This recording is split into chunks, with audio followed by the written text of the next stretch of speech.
నమస్తే పెద్ద ఏం పేరు? నా పేరు గబ్బర్ అంటారండి. షేక్ షర్ఫద్దీన్ అయితే గబ్బర్ అంటారు. పెద్దట్లపూడి, మంగళగిరి మండలం పెద్దట్లపూడి. ఏం చేస్తూ ఉంటారు? నేను వ్యాపారం చేసుకుంటానండి. మామిడికాయలు కానీ, కిస్మిస్ కానీ, ఏది కానీ స్పూట్ బండి. నా పేరు అందరూ పరిపాలన బాగానే ఉంది కానీ తెలుగుదేశం పార్టీ పింఛన్లు ఇస్తా అన్నారు 50 సంవత్సరాలకి. పింఛన్లు మాత్రం ఇవ్వలేదు. 50 సంవత్సరాలు కానీ చెప్పారండి. అది వచ్చిద్ది అంటున్నారు. గ్యాస్ బండ డబ్బులు ఏంది ఒక నెలకి వేసిన తర్వాత 2 నెలలు 3 నెలల్లో పడుతున్నాయి కానీ అక్కడ ఎలా పడుతున్నాయో ఎవరికి తెలీదు. మెసేజ్ కూడా రావట్లేదు. ఆ పార్టీ గురించి చెప్పాలంటే చాలా మంచిగా చేస్తున్నారు. మన పంచాయతీ వాళ్ళు కూడా బాగానే పనిచేస్తున్నారు. పంచాయతీ వాళ్ళు చాలా మంచోళ్ళు. అంతా క్లియర్ చేస్తూ ఉంటారు, అంతా వింటారు. మన ఈఓ గారు అంటే చెప్పిన మాట వడ్లపూడి గ్రామానికి. జగన్ ప్రభుత్వాన్ని చూశారు, ఈ ప్రభుత్వాన్ని చూశారు. ఏది బాగుంది, ఏది బాగలేదు? కొద్దిగా చెప్పాలంటే జగన్ గారు లోన్లు ఇచ్చారు. వ్యాపారస్తులని 10,000 లోన్లు ఇచ్చారు. ఇక్కడ ఈ లోన్లు ఇట్లేదు, ఏమి ఇట్లేదు.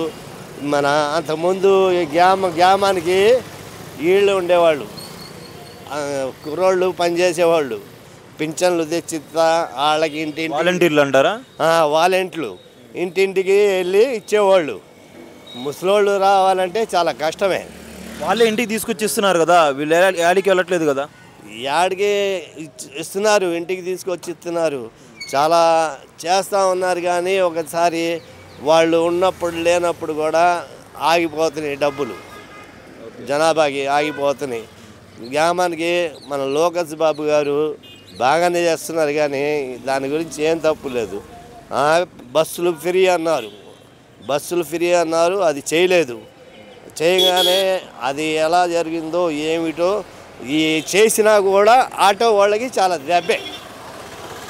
ఆయన ఆలోచించి భలే చేస్తున్నారు లోకేష్ బాబు గారు. చెప్పాలంటే అంటే పథకాలు ఉద్దేశించి ఒక్కటే కొద్దిగా వ్యతిరేకత ఉందంటారా? పథకాలేమో బాగా ఇట్లేదు. జనాభా చాలా కష్టపడిపోతున్నారు. అలాగేనని ఏమి మొత్తం సర్దుకోవాలి కదా. లోకేష్ బాబు కూడా సర్దుకోవాలా, చేస్తారు. కేవలం పింఛను గురించి 50 సంవత్సరాలకి హార్ట్ అటాక్ వాళ్ళు ఉన్నారు, టెంట్లు వేసి వచ్చినారు, వాళ్ళు కూడా ఆలోచించాలా. 40 సంవత్సరాలు టెంట్ వేస్తారు, 50 సంవత్సరాలు టెంట్ వేస్తారు, అన్నీ చేస్తారు. అలా అని మీరు పట్టించుకోకుండా ఉండమాకండి. ఇంటింటికి పంచుకొని గవర్నమెంట్ హాస్పిటల్లో తెలుసుకోండి. గెలిచినప్పటి నుంచి ఇప్పటిదాకా టీడీపీ వాళ్ళు కావచ్చు, లేకపోతే పరిపాలన చేసే వాళ్ళు ఎవరైతే ఉంటారో వాళ్ళందరూ కూడా మీ ఇళ్ళ దాకా రావడం జరిగిందా మీ సమస్యలు తెలుసుకోవడానికి? చందు గారు ఇంటింటికి వచ్చి బాగానే చేస్తారు. చనిపోయిన వాళ్ళకి 10,000 రిడాణం ఇస్తారు. చందు ఇంటింటికి వచ్చి కనుక్కొని చేసి బాగా చేస్తారు. గుంటూరు జిల్లా మంగళగిరి మండలం పెదట్లపూడి గ్రామం. ఇంతకీ ఇప్పటికైతే మీరు సంతృప్తికరంగానే ఉన్నారా కూటమి ప్రభుత్వ పరిపాలన గురించి? బాగానే ఉన్నాం కానీ కొద్దిగా కష్టాలు, పనులు చేయడం. నేనైతే లారీ డ్రైవర్ని. నా పండ్ల వ్యాపారం ఉన్నారుగా, నాకు బాగోలేక టెంట్ వేశారు, చేయలేను. ఏదో పళ్ళ వ్యాపారం చేసుకుంటున్నారు. అది పింఛన్ గురించి ఆలోచించడానికి ఎవరు, నా కుటుంబం అయితే ఎవరు లేరు. పింఛన్లు కూడా పెడదానికి అవకాశం ఇస్తున్నారని చెప్పన్నారుగా. రేషన్ కార్డులు ఎలాగో ఇచ్చేసారు, ఇప్పుడు ఇది కూడా ఇద్దామని చెప్పి అనుకుంటున్నారంట. ఎప్పుడు ఇస్తారో ఏమిటో తెలియదు కానీ పింఛన్ల గురించి ఆ ఈఓ గారు కూడా కొద్దిగా పట్టించుకోవాలా, చందు గారు కూడా పట్టించుకోవాలా. 50 సంవత్సరాలకి మనిషి బాగుండగానే సరిపోదు, వాళ్ళకి రోగాలు ఉంటాయి, అన్నీ ఉంటాయి.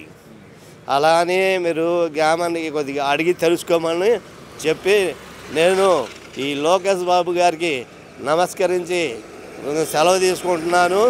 జై హింద్, తెలుగుదేశం పార్టీ.